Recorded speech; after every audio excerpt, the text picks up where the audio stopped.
이제 다 아시는 주님, 회복이라고 하는 주제를 가지고 말씀을 증거하실 때 여러분 치유되고 회복하고 새로운 희망을 가지고 도전하는 그런 귀한 은혜의 시간이 되어지시길 바랍니다. 이제 우리 박성훈 목사님 나오실 때에 우리가 크게 한 마음으로 기쁨으로 할렐루야 하겠습니다. 이제 나오시겠습니다.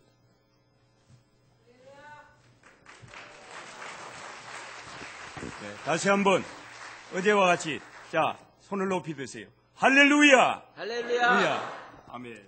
아멘. 감사합니다. 몇 년 전인가요? 우리 전 박만희 사령관님 그 취임식 때 구세군회관에 가서 밴드를 보고 제가 정말 그때 은혜를 많이 받았어요. 우리 교회도 저런 거 있으면 좋겠다. 근데 오늘 다시 한번 은혜를 받고 정신이 번쩍 납니다. 정말 천국의 트럼펫 소리 같아서 늘 트럼펫 들으시는 여러분이 부럽습니다. 할렐루야. 네, 오늘 찬양대가 너무 아름다우시고 너무 좋아요. 오랜만에 정말 명곡을 들어본 것 같습니다. 제 옆모습도 좀 괜찮습니다. 네, 보시면서 은혜 받으시기 바랍니다.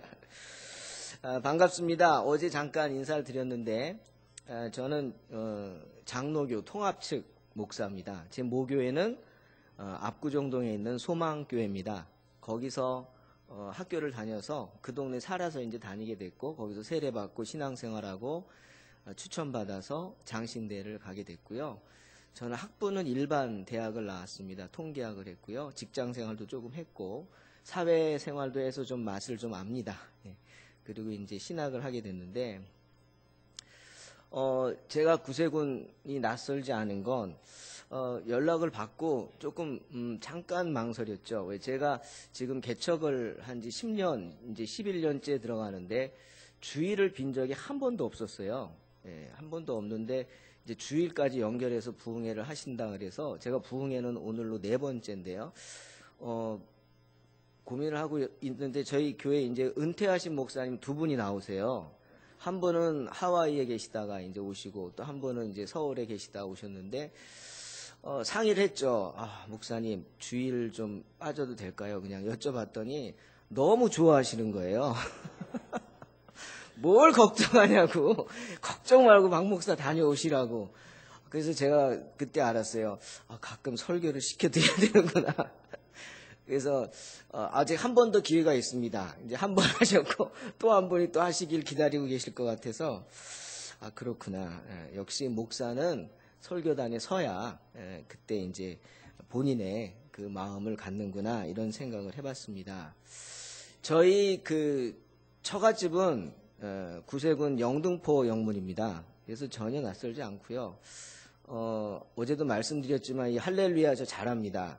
이것 때문에 처음으로 집사람하고 다퉜거든요. 이거하고. 그래서 너무 낯설지 않고 또 구세군에 대한 어제도 집회 끝나고 자기 전에 기도하면서 하나님 앞에 여쭤봤어요. 하나님 제가 뭔데 이렇게 훌륭하고 구세군에서 제일 오래된 교회. 저도 낯설지 않죠.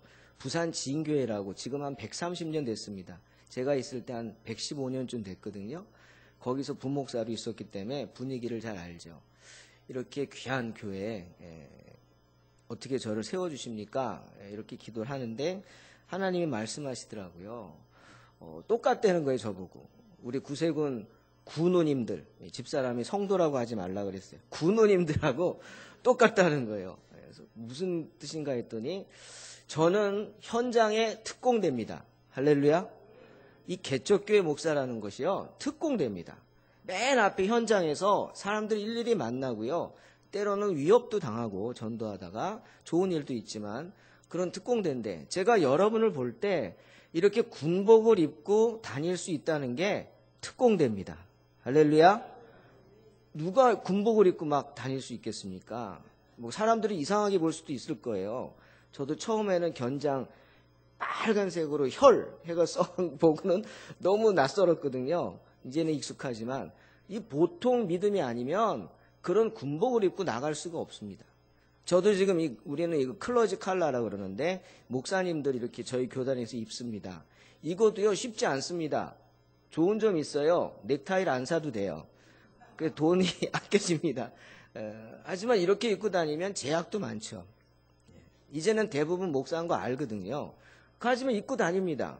내 자신이 하나님 앞에 목사인 것이 당당한 거죠. 믿음인 줄로 믿습니다. 여러분도 당당하시죠? 군복을 입고 나갈 수 있다는 건 주일날 특히 얼마나 당당합니까? 여러분 앞뒤 좌우 보면서 축복합니다. 당신은 최고입니다. 한번 인사해 보세요. 당신은 최고입니다. 주님 안에서 최고입니다. 할렐루야. 네.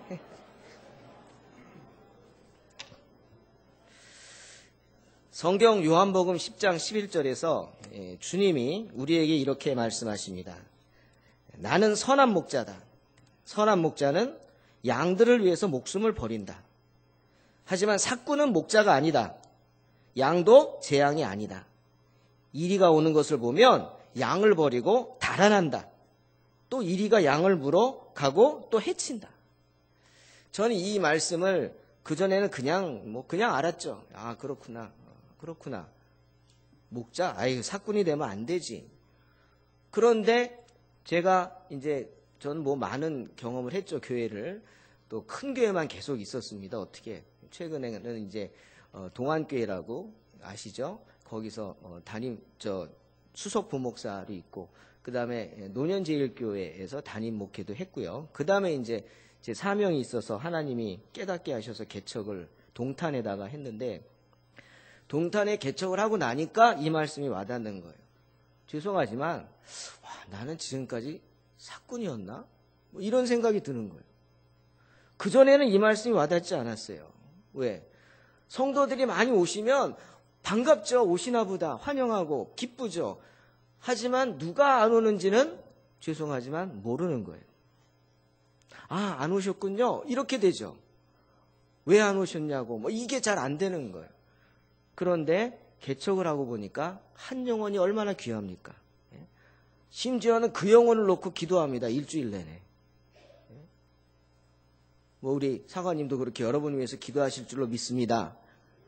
그 영혼을 놓고 기도하는 거예요. 안 오면은 계속 뒤를 쳐다보는 거예요. 언제 오나. 설교 시간에 마음이 막 흔들립니다. 왜 안 오지?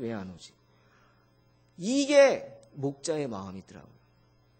창피한 얘기지만 그전에는 잘 몰랐어요. 한 영혼이 얼마나 귀한지. 저는 2009년 4월에 동탄 신도시에 소망교회를 개척을 했습니다. 그런데 10년, 이제 11년째인데 돌아보니까 그냥 아쉽고 부끄러워요. 너무. 이거 좀 꺼주세요. 너무 아쉽고 부끄러운 거예요. 한 얘기를 하겠습니다. 제가 가장 기억에 남는 분이 한 분 있어요. 이름 전 모릅니다. 그런데 기억나는 게 그분 눈가에 살기가 아주 가득했던 게 지금도 기억이 납니다. 한 5년쯤 전이었어요. 구정이었어요. 저는 저희 집도 이북입니다. 저희 부모님 함경도고요. 근데 처갓집은 또 황해도예요. 그러니까 우리 둘 다 이북이라 별로 가족들이 없어서 명절 되면 부러운 게 집에 가는데 10시간 걸렸어. 이거 힘드시죠? 저는 그게 부럽더라고요. 한번 해보고 싶어요. 네. 그러니까 명절에도 저는 교회에 나와 있습니다. 그날도 성경을 보고 앉아 있는데 날씨가 쌀쌀하니까 난로를 이렇게 스탠드 난로를 하나 켜놓고 성경을 보고 있었어요. 근데 보통 문을 열어놓으니까 소리를 발자국 소리가 나는데 이분은 발자국 소리도 안 나는 거예요. 갑자기 성경 보고 있는데 막 살기가 느껴져서 이렇게 보니까 앞에 어떤 남자가 서 있는 거예요. 얼마나 놀라겠습니까? 제가 깜짝 놀랐죠. 그랬더니 그분이 딱 뒷짐을 지고 이렇게 막 둘러보더니 이렇게 말씀하시는 거예요. 참 가져갈 것도 없네. 그러는 거예요, 저보고. 근데 이게 반가워야 되는데 교회 예배당에 오면은 반가운데 아니 이건 반가운 게 아니라 갑자기 무서운 거예요, 제가. 예? 나이도 먹을 만큼 먹었는데 무서워. 막 보통 노숙자분들이 오시면 배가 고프다 그래요. 그죠? 배가 고프다 그러고 갑자기 지갑을 잊어버려요. 그래서 잃어버려서 지갑 잃어버렸다 그러고 또 갑자기 부모님이 아프셔가지고 병원비 없다고 막 다 그러십니다. 그래서 항상 조금씩 돈을 놔두고 있다가 오시면 드려요. 근데 이분은 돈을 요구하는 게 아니라 그냥 살기 어린 눈으로 막 노려보는 거예요, 저를. 그러니까 이거는 어떻게 오셨느냐 말도 못 꺼내고 그냥 얼어버리는 거예요, 제가. 그러더니 갑자기 저보고 이렇습니다. 이런 말이에요. 이거 얼마예요? 그러는 거예요. 난로를 가리키면서. 이거 얼마냐고. 그 제가 기억이 납니까, 갑자기? 한 3, 4년 전에 산 건데요. 내가 그랬어요. 그러니까 얼마냐고. 그래서 글쎄요, 한 15만 원 될까요? 그랬어요, 내가. 그랬더니 저보고 다짜고짜 이거 나 주시오 그러는 거예요. 나 달래요. 그래가지고 내가 말을 못하고 가만히 있었어요. 주기 싫어서가 아니라 놀래가지고 뭐 이러지? 그랬더니 이분이 하는 말이 응? 당신 목사 맞아? 목사가 말이야 어린 양이 달라고 하면 주는 거지 추워서 달래는데 그거 못 줘가지고 말도 못하냐고. 그래서 내가 그때서야 가져가시죠 그랬어요. 그랬더니 됐어요. 됐어. 그냥 당신 써. 그러더니 저보고 갑자기 그러는 거예요. 내가 말이야 지금 죽으러 간다고. 죽으러 가는 사람이 뭐 난로가 필요해. 한번 물어본 거지. 나 지금 죽으러 가는데 내가 안 죽으면 내년에 구정에 내가 여기 다시 올 거라 그래요. 근데 여러분 이게 그냥 하는 말이 아니에요. 살기가 가득한 눈을 쳐다보면서 저보고 하는데 제 마음에 진짜예요. 느껴지는 거예요. 저 사람이 진짜 죽으려고 그러나 보다. 예? 그러니까 이 사람이 죽기 전에 지나가다가 교회를 여러 군데 다녔대요. 근데 다 명절이니까 문이 잠겨 있잖아요. 근데 우리 소망교회만 문이 열려 있던 거예요. 문만 열려 있는 게 아니라 이제 아담한 목사가 앉아서 그래도 성경을 보고 있는 거예요. 그러니까 이분이 그래요. 이 명절에 나와서 성경 보고 있는 거 보니까 당신은 좀 괜찮은 목사 같다고 칭찬을 해주더라고. 그러면서 갑자기 이제 나 죽으러 가는데 내년에 내가 다시 올 거라고. 만약 오면은 나는 살아있는 거고 내가 안 오면 나 죽은 줄 알라고. 그러더니 휙 하고 나가버리는 거예요. 여러분 그 순간 내가 다시 안 오면 내가 죽은 줄 알라 그러고 떠나는데 그 기분을 어떻게 표현해야 되죠 제가? 죄송한 얘기지만 설교단에 올라섰는데 제가 빨가벗고 있는 것 같아요. 아니 아무 말도 못하겠는 거예요. 지금 죽으러 간다고 하면 어떻게 해야 돼요 여러분은? 이거 잡아야죠. 왜 그러시냐고 얘기해보라고. 뭐 어려운 일 있냐고. 이렇게 해줘야 되는데 나는 뭐라고 해야 될지 몰라서 당황하는 거예요. 한마디도 못하는 거예요. 내가 이 사람이 만약 진짜 죽으러 가면 살았을 때 만나는 내가 마지막 목사예요. 그죠? 제가 마지막 목사라고 이 사람한테는. 그럼 내가 말을 해야 될 거 아니에요. 복음을 전해야 될 거 아니에요. 그러지 말라고. 하나님 당신 사랑하신다고 라도 해야죠. 그렇게 함부로 하시면 안 된다고. 귀한 목숨이라고. 이렇게 복음을 전하면서 붙잡아야 되는데 입이 꽉 다물어져가지고 제가요. 쫓아가지도 못해요. 다리도 안 움직이더라고요. 무서워서. 정말 제가 그날 쇼크를 받았어요. 1년 내내 기다렸어요, 진짜. 구정에 나와 있었죠. 안 와요. 어떻게 된 걸까요? 그 사람 말대로 진짜 죽었을까요? 안 그러길 바라지만 그때부터 저는 고민합니다. 나는 목사예요. 내 입에선 언제나 생명의 말씀이 나와야 돼요. 언제나 나는 누구를 향해서도 구원의 생명줄을 던질 준비를 하고 있어야 돼요. 그럼에도 불구하고 나는 지금 뭐 하고 있나? 내가 오늘 만나는 사람이, 오늘 여러분이 만나는 사람이 마지막일 수도 있어요, 이 세상에서. 그런 생각 안 해보셨어요? 나중에 하지 뭐. 내일 또 볼걸? 그걸 어떻게 장담합니까? 오늘 내가 보는 이분이 나와 마지막일 뿐 아니라 이 세상의 마지막일 수도 있는데 그분이 내가 던지는 구원의 한마디를 듣지 못한다면, 그래서 죽는다면 에스겔 말씀처럼 뭐예요? 내가 내게서 뭘 찾아요? 핏값을 찾는다. 핏값. 정말 무서운 말씀이죠. 부족함을 느낄 뿐입니다. 정말 내가 목사로서, 전도자로서 그 직분을 감당하지 못하는 게 부끄럽고요, 두렵더라는 겁니다. 여러분, 오늘 111년 정말 대단하십니다. 하나님이 우리 서울제일교회 성도 여러분, 군우 여러분을 축복하실 줄로 믿습니다. 정말 귀한 일을 하셨어요. 하지만 교회가 어떻게 세워질까? 아마 이제 좀 멀리 느껴지실 것 같아서 제가 한번 잠깐 교회에 대한 이야기를 하고 싶습니다, 오늘. 제가 개척을 하면서 겪었던 많은 일들이 있어요. 어제 제가 그 병상 세례 준 분 얘기를 했잖아요. 그렇게 보람된 일도 많았지만 여러분, 교회가 세워진다는 게 얼마나 힘든 건가. 정말 그래서 주님이 십자가를 지셨구나 느껴집니다. 믿음이 있으면 된다고요? 천만의 말씀. 무슨 목사가 저러나 싶으실지 모르지만 용서하고 들으십시오. 교회가 개척되는 건요, 믿음만 있다고 되는 게 아닙니다. 현실이 그렇지 않습니다. 뭐가 있어야 돼요? 물질이 있어야 합니다. 제가 속물같이 보이십니까? 아닙니다. 정말이에요. 마음만 갖고 교회를 저는 개척했죠. 담임 목사 그만하고 이제 개척하는데 당장 살 집도 없더라고요. 마음만 있던 거죠. 살 집이 없어서 어떻게 했어요? 신도시에 와서 아파트 1층을 빌려가지고 집사람 고생시켰어요.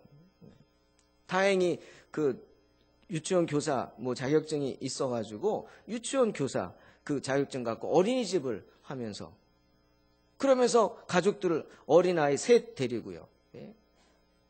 그리고 그 집에서 살면서 아이들 이제 어린이집 하는 거예요. 제가 버스 운행하고, 그리고 저녁에는 어떻게 합니까? 저도 가장인데 학원에 가서 수학 아이들 중학생 고등학생 가르치고, 그러면서 교회를 세워나가는 거예요. 난 마음은 정말 가득했는데 현실이 이런 줄은 몰랐어요. 지금도 그 얘기예요. 내가 그럴 줄 알았으면 좀 직장 다닐 때 좀 저축도 많이 하고 교회 생활할 때 조금씩 저축도 하고 그래서 좀 할 걸. 공간, 전 이 예배당 들어오자마자 여기 앉아가지고 어저께 하나님 뭐라고 기도했을까요? 제가 주시옵소서. 주시옵소서. 우리 동탄 소망교회도 이런 아름다운 예배당 주시옵소서. 그 기도만 나오는 거예요. 그냥 어디 가든 주시옵소서. 이 예배 처소가 있다는 게 얼마나 감사한지 몰라요. 또 확장하신다며요. 큰 복인 줄로 믿습니다. 예?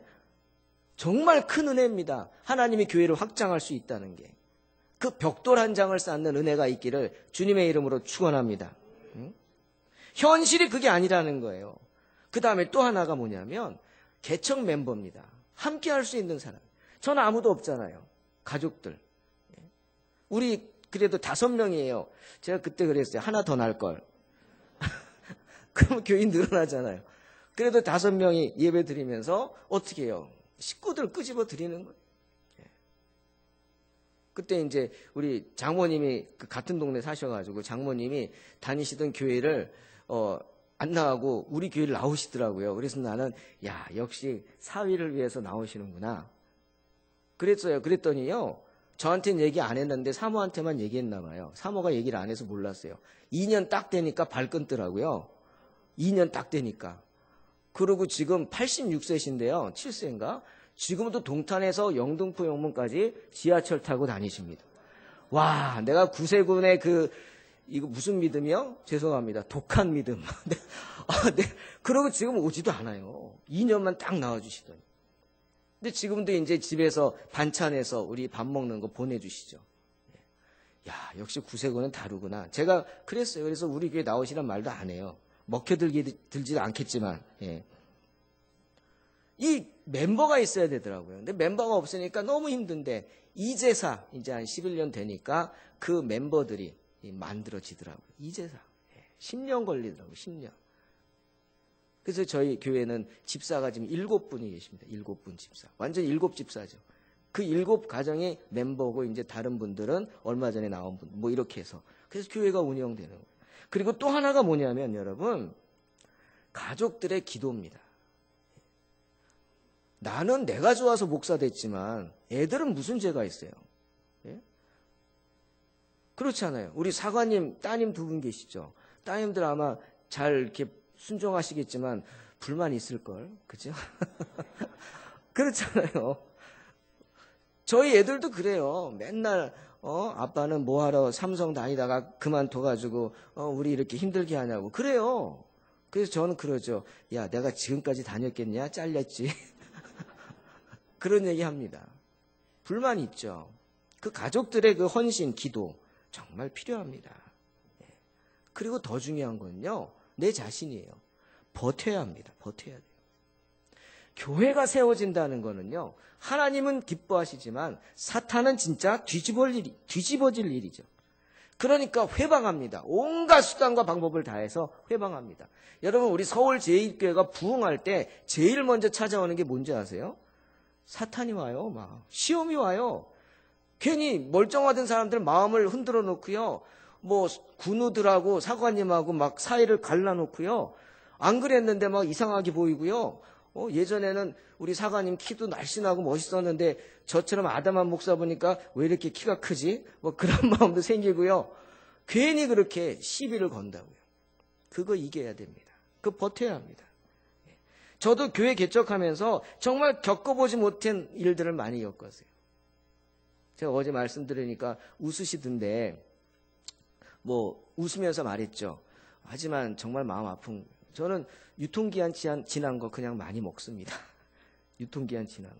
그래서 저는 유통기한 지날 때까지 목회할 줄로 믿습니다. 고백하는 거예요. 많은 분들이 교회를 세우기 위해서 빚에 쫓겨보지도 않았는데 빚에 쫓겨보는 건 당연하고 뭐 돌려막기 이런 것도 해봐야 되고요.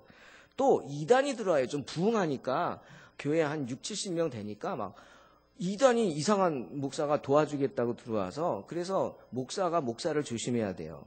예. 좀 죄송한 표현이지만 목사가 목사 조심해야 돼.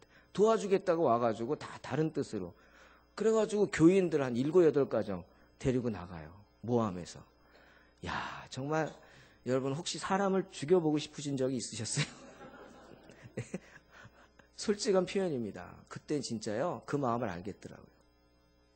진짜. 왜? 교회를 쪼개는 거 아니에요. 내 사업을 망하게 해도 힘든데 하나님 이 어떻게 세운 교회인데 그거를 쪼개려고 그것도 목사라는 사람이, 예? 이단이 아니고선 그러겠어요. 정말 힘들었어요. 그때. 그뿐입니까? 드라마에나 나오는 일이 저희 집안에 생깁니다. 드라마에 나오는 일이 생겨요. 우리 가까운 가족 중에 한 분이 급성 간암으로 쓰러지시는데 간을 기증하면 산대요. 근데 형제가 넷인데 다 못한다, 다 안 된대요. 뭐 안 맞고 어쩌고 막 그러고 안 되는데 우리 집사람만 된대요. 그래서 아니 가족도 있고 형제들도 다 있는데 왜 우리 집사람만 되냐고. 우리 집사람만 된대요. 왜? 우리 집사람이 간이 크대요. 간이 크대요. 나중에 집사람 웃으면서 그러더라고요. 여보, 내가 토끼띠잖아. 근데요, 저는 싫더라고요. 아무 말도 안 했는데 밤새도록 저를 붙잡고 울더라고요. 아무 말도 안 하고. 내 허락을 받아야 된다고. 그래가지고 끝까지 말 안 하다가 아침에 너무 그러니까 그냥 하나님이 생명 살리는 일 해야지 뭐 목사가 어쩔 거냐고. 그래서 간을 기증을 했어요. 근데 그게요 보통 일이 아니더라고요. 근데 우리 장기 중에 간이 제일 이쁘더라고요. 얘는요 자르면 또 자라더라고요. 그래서 자라는 건 한 3개월이면 또 자라는데 부작용이 생겨가지고 이걸 이렇게 하면서 그 인턴인지 레지가 잘못해서 폐를 건드려서 아주 그냥 죽을 뻔한 거예요. 그래서 여기다 호수 꽂고 한 달 이상을 있는데 그 누가 간호합니까? 제가 하는 거죠. 뭐. 그러니까 교회가 되겠어요? 뭐 새벽 기도도 못하고 뭐 그냥 병원에 한 달간 있어야 되고 주일 예배만 간신히 하는데 감사한 건 교인들이 그래도 안 떨어지고 계신 게 난 그게 너무 감사했어요. 그런 일들이 있습니다. 그런 일들이 있으면서 난 막 흔드는 거예요. 그게 얼마나 힘들어요. 전 정말 생명을 살렸지만 다시는 그런 일이 있지 않기를 원합니다. 정말 힘든 일이었어요. 여러분, 교회가 세워진다는 건 정말 요한복음 10장 말씀처럼 주의 피값으로 세워지는 것이 교회입니다. 그렇게 귀하게 세워진 교회를 주님이 그냥 내버려 두시겠습니까? 교회를 세우기 위해 애쓰는 성도, 우리 군우들, 목회자들의, 사관님들의 그 고통을 주님이 외면하시겠냐고요. 믿음을 지키겠다고 신앙생활하는 저와 여러분을 주님이 귀하게 보시지 않겠습니까? 귀하게 보실 줄로 믿습니다. 왜? 교회는 하나님의 나라를 세우는 거기 때문이에요. 여기에 있는 것이 주님의 은혜인 줄로 믿으시기를 주의 이름으로 축원합니다. 오늘 요한복음 10장 16절에 주님 또 이랬어요. 또 이 우리에 들지 아니한 다른 양들이 내게 있다. 내가 인도하여야 할 터이니 그들도 내 음성을 듣고 한 무리가 되어 한 목자에게 있으리라. 이 우리에 들지 아니한 다른 양들이 있다는 거예요. 그들에게 누가 전도합니까? 여러분이 하시기 바랍니다. 내가 해야 되는 거예요. 내가. 그들에게 누가 주님의 음성을 듣게 하냐고요. 내가 해야죠. 그래서 주님이 승천하시면서 마지막 유언으로 사도행전 1장 8절이 그거잖아요. 오직 성령이 너희에게 임하시면 너희가 권능을 받고 예루살렘과 온 유대와 사마리아와 땅 끝까지 이르러 뭐가 되라? 내 증인이 되리. 전도의 사명 주신 거예요. 고린도후서 5장 20절에서 바울은 우리를 그리스도의 사신이라고 말합니다. 엠베서더예요. 우리는 옆에 미국 대사관 있잖아요. 관저가 있죠. 참. 우리는 사신이에요. 사신. 그 나라를 대표하는 사람이에요. 그 대사관의 그 규모가 나라의 국력을 말하죠. 그리고 그 대사의 모습이 나라를 대변합니다. 대사는 어떻게 해야 돼요? 멋있어야죠. 예? 꾀재재한 모습으로 가면 안 됩니다. 멋있는 모습으로 가야 돼요. 좋은 옷도 있고 특별히 기품이 있어야죠. 사람이 기품이 있어야 합니다. 예. 교양이 있어야 한단 말이에요. 또 하나 넉넉한 모습이 있어야 돼요. 항상 여유 있는 모습. 그러니 세상을 대표하는, 세상에서 천국을 대표하는 저와 여러분, 천국의 대사인 우리의 모습이 어떻겠습니까? 하나님이 어떻게 만들어 주실까요? 인생 고난 가운데서 그냥 쩔쩔매는 그런 형편없는 모습으로 그냥 만드시겠습니까? 놔두실까요? 아니죠. 세상 고난에 찌들어가지고 그냥 비참하게 살아가는 그 모습으로 살아가시겠습니까? 그렇게 살면서 전도할 수 있냐고요. 전도하면 다른 사람들이 뭐라 그랬어요? 뭐라 그러겠냐고, 그렇게 우리의 모습이 그러면. 하나님은 절대로, 우리를 지켜보시는 주님은 절대로 우리가 세상에서 이리 치이고 저리 치이고 그냥 꾀재재한 모습으로, 정말 이런 표현 하잖아요. 지질이 궁상. 예? 지질이 궁상스러운 모습으로 그렇게 살아가기를 원치 않으십니다. 열심히 복음을 전하면서 교회를 지켜나가는 저와 여러분을 우리 주님은 기쁘게 하십니다. 우리의 가정을 멋지게 세워주실 줄로 믿습니다. 그러니 어떻게 해야 돼요? 만나세요. 많은 사람들을. 더욱 많은 사람들을 만날수록 하나님이 우리를 더 멋있게 만들어주십니다. 할렐루야. 왜? 시편 81편 10절. 내 입을 넓게 열라 내가 채우리라. 말했는데도 왜 너희는 넓게 열지 않냐고 주님 책망하시잖아요. 내가 분명히 말했지. 내 입을 넓게 열라고. 내가 채운다고. 근데 왜 입을 안 여냐는 거예요. 네? 여러분 기도하며 우실 때도 입을 넓게 열고 우시기를 주의 이름으로 축원합니다. 채워주실 거예요. 전도 어떻게 해야 되죠? 다른 거 없습니다. 그냥 자연스럽게 하십시오. 내 믿음을 보여주면 되는 거예요. 내 믿음이 보여지게 하란 말이에요. 백문이 불여일견 맞습니다. 100번 말해봤자 아무리 복음 전해도요. 내 삶의 모습이 그렇지 않으면 안 되는 거예요. 우리 정치하는 분들 교회 열심히 다닌다고 그러는데 막 비리가 드러나 보세요. 완전히 교회 문 닫게 만들잖아요. 그냥 전도의 문을 닫게 만들죠. 예? 똑같은 겁니다. 내 삶의 모습을 보여주면 돼요. 내가 예수 믿고 행복한 모습을 보여주십시오. 내가 달라진 모습을 보여줘야 돼요. 술 없으면 못 살던 사람이 예수 믿으면 어떻게 해요? 술을 끊습니다. 담배 없으면 한순간도 놓지 못하던 사람들이 어느 순간에 예수 믿고 담배를 끊습니다. 왜? 성경에 담배에 끊으란 말 없는데요, 목사님? 그래요. 없죠. 피세요, 마음대로. 예수 믿고 피워보세요. 필까요, 못 필까요? 못 핍니다. 왜? 성경에는 없지만 하나님이 기뻐하지 않는다는 것을 그분에게 하나님이 직접 말씀하시기 때문이에요. 왜? 우리의 정서가 예수 믿는 사람은 술하면 안 되고 담배하면 안 되잖아요. 그게 무서운 거죠. TV를 떠나지 못하고 드라마에 빠져 살던 사람이 어느 순간에 텔레비전 안 보고 성경을 봅니다. 특히 맨날 그냥 남 험담만 하는 사람이 있잖아요. 그 사람은 맨날 남 욕만 해 그냥. 예? 남 잘 되는 꼴 못 봐. 그런 사람이 어느 순간 사람들을 축복하기 시작합니다. 그 입에서 저주가 아니라 뭐가 나와요? 축복이 나옵니다. 이게 달라진 거예요. 이 사람 이상하다. 왜 그래? 뭐 잘못 먹었어? 그러지 마세요. 내가 예수 믿고 이래. 예? 예수 믿고. 베드로전서 5장 7절에 주님이 말씀하셨어요. 너희 염려를 다 주께 맡겨버려라. 이는 그가 너희를 돌보시는 거다. 세상 근심에 괴로워하던 사람이 이 말씀 한 구절을 읽고는 그냥 생각이 바뀝니다. 맡겨야겠구나. 하나님의 근심이구나. 우리의 근심은 누구의 근심? 하나님의 근심이구나. 편해집니다. 마태복음 5장 16절에 주님이 분명히 말씀하셨어요. 이같이 너희 빛이 사람 앞에 비치게 하여 그들로 너희 착한 행실을 보고 하늘에 계신 너희 아버지께 영광을 돌리게 하라. 분명히 말씀하셨어요. 우리의 행실을 봅니다. 누가? 불신자들이 보는 거예요. 내가 좋은 일하고 멋있는 일 해가지고 내가 영광 받으면 안 돼요. 사람들은 너 잘났다 그래요. 근데 그렇지 않고 하나님께 영광 돌리면 역시 예수 믿는 사람은 달라. 예수 믿는 사람은 뭔가 달라도 달라. 이런 소리 들으시기를 주의 이름으로 축원합니다.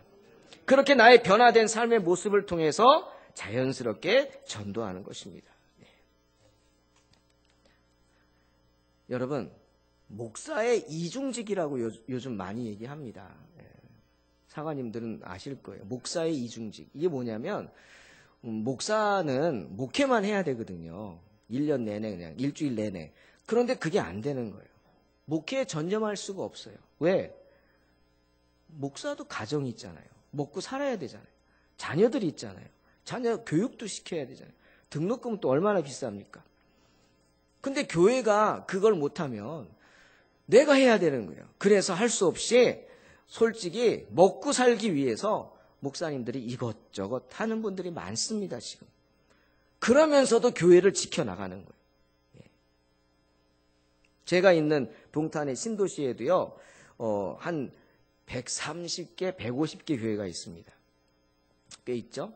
그 중에 이제 연합회가 있어요. 연합회인데, 그 연합회 중에 바울회라는 조직이 있어요. 사조직이에요. 이게 무슨 조기축구회가 아닙니다. 신선 모임이 아니에요. 어떤 모임이냐면 대리운전 모임이에요. 대리운전. 밤마다 목사님들이 대리운전하는 거예요. 그러고 또 새벽에 일어나서 새벽기도 합니다. 얼마나 힘드시겠어요. 대리운전 모임 하는 거예요. 그러면서 서로 위로하는 거예요. 우리가 목사지 잊지 말자. 우리 목사인 걸 잊지 말자고. 그러면서 대리운전하면서 그걸로 생활하고 교회를 지켜나가는 거예요. 성도들에게 부담 주지 않겠다고 이렇게 하는 거예요. 이것뿐이 아닙니다. 안 하는 게 없습니다. 우유 배달, 학원 버스 운전하고, 녹즙 배달. 저도 처음에는 그 탑차라는 거 운전했습니다. 새벽 배달하는 거. 그것도 해보고. 그 다음에 저희 앞에 이제 삼성 반도체 뭐 이런 게 있어요. 거기 아침마다 교통 안내합니다. 막. 새벽기도 끝나면 가서 1시간 반 정도 교통 안내합니다. 그것도 저도 해보고 처음에 막. 왜? 교회를 살려야 되니까. 나 때문에 교회가 힘들어지면 안 되잖아요. 나만 해결되면 교회는 평안합니다. 지금도 저희는 저만 크게 부담 안 드리면 교회는 잘 굴러갑니다.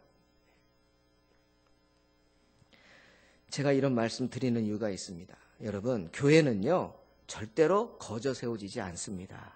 할렐루야. 우리 서울제일교회도 111년이라는 시간이 그냥 흘러간 게 아닐 것입니다.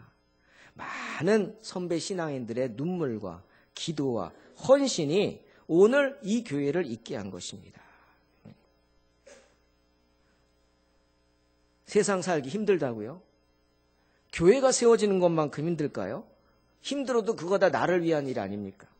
내가 조금 좋은 집에 살기 위해서, 좋은 차를 타기 위해서, 좋은 거 먹기 위해서, 좋은 환경에 살기 위해서 내가 힘들어도 참잖아요. 근데 교회는 뭡니까? 교회는 내 일이 아니잖아요. 내 것이 아니잖아요. 하나님의 것인데 그 하나님의 것을 세우기 위해 희생하고 헌신하는 게 대가를 바라는 겁니까? 그러니 얼마나 더 귀하고 하나님께서 얼마나 더 그 일을 기뻐하시겠습니까? 교회는 십자가의 보혈로 세워진 것이 확실합니다. 또 베드로와 같이 주는 그리스도시요 살아계신 하나님의 아들이십니다. 그 고백 가운데 세워진 게 교회입니다. 하지만 성도들의 그 눈물과 헌신으로 세워지는 것이 바로 교회입니다. 인생의 고난 속에서도 주님을 배반치 않겠다고, 아니 주일날 내 자리를 지키겠다고, 그 멀리서도 이 주일날 내 자리를 지키기 위해 힘쓰고 애써서 와서 예배드리는 바로 여러분의 그 믿음이 주님의 교회를 지키는 줄로 믿습니다. 때문에 역사와 전통이 중요한 거죠. 그 오랜 시간에 헌신이 있기 때문입니다. 오늘 본문에 나오는 혈루증을 앓던 여인, 불쌍한 여인이죠. 누구에게도 고침받지 못한다. 성경의 말씀입니다. 여기서 아무에게 고침받지 못한다는 말은 모든 사람에게 버림받았다는 말입니다. 여기서 아무는 헬라어로 우데노스라는 단어를 쓰는데 이거는 nothing입니다. nothing. 아무도 아니다. 너는 nothing이에요. 넌 아무것도 아니에요. 존재가 없어. 존재가. 이 여인은 12년 동안 병으로 고통받으면서 nothing이 됐어요. 존재를 인정 못 받았어요. 사람은 장례식 때 그 사람이 어떻게 살았는지 알 수 있다며요. 우리 어른들이 그렇게 말씀하시잖아요. 근데 이 여인은 죽든지 말든지 아무도 관심이 없어요. 그러니 그 삶이 얼마나 비참합니까? 그런데 이 여인이 귀한 것은 그런 삶 속에서도 믿음을 잃지 않았다는 거예요. 아니, 혈루증이라는 그 고난이 오히려 그녀의 믿음을 더 강하게 만들었습니다. 자존심? 그런 거 없죠. 어떻게든 살 수 있다는데 자존심이 어디 있습니까? 부끄러움 없습니다. 그냥 주님의 옷자락을 만지겠다고. 내가 앞에 가서 만질 수는 없잖아요. 왜? 나는 너무 더러워. 너무 부끄러워, 살아온 게. 그래서 몰래 가서 만진 겁니다. 그런데 그 몰래 가서 만진 그 여인의 믿음을 하나님은 기뻐하시고 누가 내 옷에 손을 대었냐고 물으십니다. 베드로가 그러잖아요. 기가 막혀서 주님, 많은 사람이 밀고 난리인데 어떻게 누가 내 옷에 손댔냐고 말씀하십니까? 우리가 어떻게 합니까? 맞죠? 그러나 주님 분명히 말씀하시다. 아니다. 누가 내 옷에 손을 댔다. 그리고 가던 길을 멈춰 섭니다. 왜죠? 기다리신 거예요. 이 혈루증을 앓던 여인을 기다리신 거예요. 그녀의 간절한 마음을 다 알고 다 보고 계셨다는 거죠. 그녀의 그 믿음의 터치를 보고 계셨다는 거예요. 그래서 멈춰서서 그녀를 바라보시며 누가 내 옷에 손댔냐고 하시는 겁니다. 그러자 이 여인이 어떻게 합니까? 고백하지 않습니까? 내가 그랬습니다. 제가요, 주님 옷자락만 손을 대면 나을 것이라는, 구원받으리라는 믿음으로 만졌습니다. 그런데 만지는 순간 제 병이 났습니다. 모여든 많은 사람 앞에서 그걸 고백하고 간증하지 않습니까? 그 고백을 들으신 주님이 말씀하십니다. 두려워 말라. 딸아, 내 믿음이 너를 구원하였다. 평안히 가라. 근심하지 말라는 거예요, 더 이상. 내가 너의 고통을 다 지켜봤고 그 아픔을 다 안다는 거예요. 너의 믿음으로 인해서 그 모든 문제가 해결되었다는 겁니다. 여러분, 이것이 믿음입니다. 근데 이 혈루증 이야기를 보면요, 그 앞에 회당장 야이로라는 사람이 나옵니다. 이게 별개의 사건 같지 않죠? 저는 그렇게 생각 안 합니다. 왜 그 앞에 야이로가 나올까? 야이로도요, 예수님을 모르던 사람인데 딸 때문에 주님을 믿게 된 사람이죠. 그죠? 딸이 죽어가니까 내가 회당장이랑 직분이 뭐가 중요하냐? 내 딸을 살려야지. 그래서 그 모든 핍박을 각오하고 회당장직에서 쫓겨날 거 각오하고 주님을 찾아와서 그의 믿음을 구합니다. 그의 믿음은 이 정도예요. 뭡니까? 빨리 가자고. 주님, 빨리 가십시다. 내 딸이 살아있을 때 당신이 가시면 내 딸이 살 겁니다. 이게 야이로의 믿음이었어요. 그 정도밖에 안 되죠. 하지만 믿음이 없던 사람이 이 믿음 가졌다는 것도 대단하죠. 그래서 막 서둘러서 주님이 가자 그럽니다. 그래, 네 믿음대로 내가 해주겠다고 갑니다. 근데 갑자기 발걸음을 멈춰서고 그 길을 막는 사람이 있어요. 혈루증 앓던 여인이죠. 얼마나 미웠을까요, 야이로가. 근데 우려하던 일이 터졌죠. 이제야 갈라 그러는데 사람이 옵니다. 그러더니 뭐라 그럽니까? 선생님, 끝났습니다. 다 끝났습니다. 더 이상 우리 선생님 괴롭게 하지 마십시오. 다 끝났습니다. 뭐가 다 끝나? 당신 딸 죽었습니다, 이미. 죽었다고. 여러분, 이게 세상입니다. 우리가 믿음을 갖고 뭔가 해보려고 할 때 큰 시험이 와서 우리의 길을 막습니다. 죽었다는 겁니다. 그래, 다 끝났죠. 세상적으로는 다 끝난 거 아닙니까? 조금이라도 살아있을 때 가야지. 야이로의 믿음은 거기까지였어요. 우리 딸이 아직 살아있으니까 예수님 빨리 가시면, 살아있을 때 가시면 아마 병이 날 겁니다. 이거였거든. 근데 여러분, 우리 주님은요, 그거 이상의 믿음을 원하십니다. 할렐루야. 여러분에게도 마찬가지예요. 명심하십시오. 우리 주님은요, 여러분이 가진 믿음 이상을 원하십니다. 야이로에게도 그걸 원하셨어요. 야이로가 그 말을 듣고 주저앉았죠. 원망했죠. 혈루증 앓던 여인. 딸은 때우지 왜 지금 와가지고 내 딸 죽게 하냐고. 주저앉습니다. 통곡합니다. 그때 주님이 야이로의 어깨를 만지셨겠죠. 일으켜 세우셨을지도 모릅니다. 말씀하십니다. 두려워 말고 뭐라고요? 믿기만 하라. 따라하세요. 두려워 말고 믿기만 하라. 주님은 여러분에게 더 큰 믿음을 원하십니다. 내가 끝이라고 생각하는 순간, 그 순간이 뭐예요? 하나님이 시작하시는 순간입니다. 할렐루야. 내가 다 끝났다고 생각하는 그 순간이 바로 하나님이 일하시는 순간입니다. 주님은 그거 원하시는 거예요. 두려워 말고 믿기만 하라. 뭘 믿어요? 뭘 믿죠, 여러분? 주님이 내 딸을 살릴 거다. 이 한 가지만 생각하라는 거예요. 사랑하는 성도 여러분, 믿기를 사모하십니까? 믿음대로 되기를 원하십니까? 믿음대로 병이 낫고 고침받고 여러분의 문제가 해결되기를 원하십니까? 그러면 하나만 생각하십시오. 뭡니까? 내가 주의 옷자락을 만지면 나을 것이다. 그것만 생각하면 됩니다. 누가 옆에서 뭐라 그래도, 누가 나를 해코지 하고 방해를 해도 그거 하나만 생각하고 그 주님 옷자락 만지기 위해서 오늘도 믿음으로 승리하시기를 주의 이름으로 축원합니다. 어떤 마을에 우물 잘 파기로 소문난 사람이 있습니다. 여러분 잘 아시는 예화죠. 다른 사람들은 못 파는데 이 사람이 우물을 파면 꼭 우물이 나옵니다. 왜죠? 이 사람은 우물이 나올 때까지 파거든요. 대단하죠? 딴 사람들은 파다가 아예 아닌가 봐요. 그러고 딴 데 가는데 이 사람은 우물이 나올 때까지 팝니다. 그러니까 이 사람이 우물을 파면 꼭 우물이 나오는 거예요. 기도도 그렇게 하는 겁니다. 기도도 응답받을 때까지 하는 겁니다. 조금 하다가 지쳤다고 하지 마세요. 응답받을 때까지 하는 거예요. 분명히 주님이 예스 아니면 노 분명히 말씀하십니다. 믿음도 그렇습니다. 믿음도요, 여러분 구체적이어야 돼요. 하나만 생각하라 그랬어요. 옷자락 하나만. 이 여인처럼 옷자락 하나만 만지면, 내가 옷자락만 만지면 구원받는다. 이런 구체적인 믿음, 이런 구체적인 믿음으로 승리하시기를 주의 이름으로 축원합니다. 네. 여러분, 주님의 옷자락에 능력이 있어요? 아니잖아요. 믿음은 바라는 것들의 실상이라 그랬어요. 내가 바라는 대로 되는 것이 믿음입니다. 주님은 이 여인의 바람을 기뻐하신 거예요. 그래서 만지게 했고 만지자 그 병이 낫게 하신 겁니다. 더 놀란 것은요, 이 여인의 이야기가 퍼지니까요, 성경에 보니 마태복음 14장 36절에 다만 예수의 옷가에라도 손을 대게 하시기를 간구하니, 누가? 많은 환자들이 소문났어요. 혈루병 앓던 여인이 주님 옷가에 손대서 낫다고. 이제 주님 만날 필요도 없는 거예요. 만나기 힘들잖아요. 사람들 많으니까. 그러니까 사람이 여기저기서 와서 그냥 뒤에서 옆에서 주님의 옷가에 손대는 거예요. 옷만 만지면 내 병이 난다. 옷만 만지면 귀신이 쫓겨난다. 옷만 만지면 내 문제가 해결된다. 막 갈급하니까 뭐라 그랬어요? 손을 대는 자마다 다 나음을 얻으니라. 할렐루야. 믿음대로 될지어다. 주님 말씀하시는 거예요. 그뿐이 아닙니다. 성경 보니까요, 본인은 믿음도 없어요.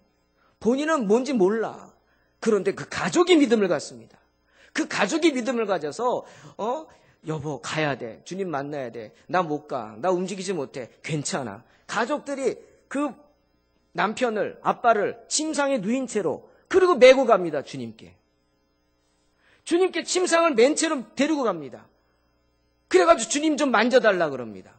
그럼 주님이 그를 만지니까 어떻게 돼요? 병이 나았습니다. 할렐루야. 마을이나 도시나 촌에서 병자를 시장에 두고 예수의 옷가에라도 손을 대게 하시기를 간구하니 손을 대는 자는 다 성함을 얻었다. 마가복음 6장 55절 56절 분명히 성경은 말씀하십니다. 왜 본인은 믿음도 없는데 그의 아들이나 딸이나 그의 아내의 믿음에 의해 고침을 받습니까? 바로 주님이 다 보고 계시기 때문이. 주님은 다 보고 계십니다. 우리의 모든 마음을 지켜보고 계십니다. 우리의 행동 하나하나를 지켜보고 계십니다. 다 알고 계십니다. 그러니 낙심하지 마십시오. 여러분 믿음대로 됩니다. 주님이 인도하시는 대로 될 줄로 믿습니다. 그렇게 믿음은 보여지는 것입니다. 시편 56편 8절 다윗은 주님은 우리의 모든 눈물을 한 방울도 흘림이 없이 다 유리병에 담아두시는 분이라고 고백하고 있습니다. 어떤 눈물? 한탄의 눈물입니다. 공동번역에서. 회개의 눈물이죠. 통곡의 눈물입니다. 그러니까 어떻게 해야 돼요? 우십시오. 기도가 안 나오면 어떻게 해요? 우시기 바랍니다. 하나님 앞에 울면 됩니다. 그 울음을 주님이 보시고 주님 함께 우시면서 그 모든 문제를 해결해 주실 줄로 믿습니다. 호세아 14장 5절에서 내가 이스라엘에게 이슬과 같이 내린다 그랬어요. 그러면 백합과 같이 핀다고요. 여러분 이 말씀은 북이스라엘이 우상숭배에 빠져가지고 하나님을 배신해서 정말 처참한 결과에 처합니다. 몸과 마음이 병들고요. 가정이 파괴됩니다. 여러분 하나님을 떠나면요. 몸과 마음이 병들 뿐 아니라 내 가정이 파괴됩니다. 성경의 말씀이에요. 하지만 주님이 다 용서하시겠다는 거예요. 돌아오라는 거예요.